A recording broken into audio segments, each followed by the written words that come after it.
Hi there, Doug Mathlin here, Head of Broker at Equilibria Finance, and I'm with Anthony Landahl, the Managing Director of Equilibria Finance. G'day, Anthony. Good afternoon. We're going to talk to you about construction loans. Tell me, why would a borrower want to take out a construction loan?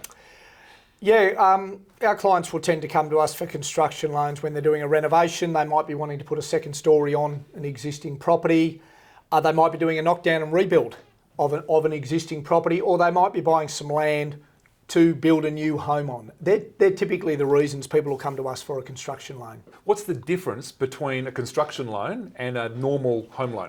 Yeah, good question. There's two main differences. Obviously, with a construction loan, the valuation is really, really important because you're borrowing additional funds to build something before it's completed. So the provider will do what's called an as-if complete valuation. They'll value the property based on it being actually built.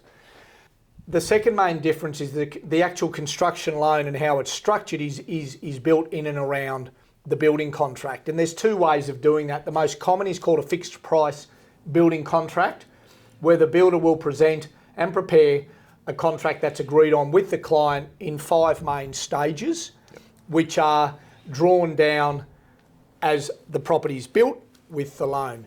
The other way is what's called a cost plus, which is a less common type of construction loan where it's not fixed price. There's some potential variations and contingencies in the pricing. But the lending and the valuation is very much designed around the fact that there's a renovation, or there's a knockdown and rebuild, or there's a new home being built. How does the loan work during the construction phase? Once we've got the approval and the funding ready to go, we get what's called a commencement letter from the provider. So we've provided the provider with the verification you can service the loan, they've got the building contract, and we then get essentially what's called a commencement letter. So the builder can start doing the actual construction as per the building contract. Then there's 5 main stages: the slab down, the frame goes up, the housing enclosed, then there's the fittings and furnishings, and then there's what's called lockdown. So through each of those stages, the builder will present an invoice.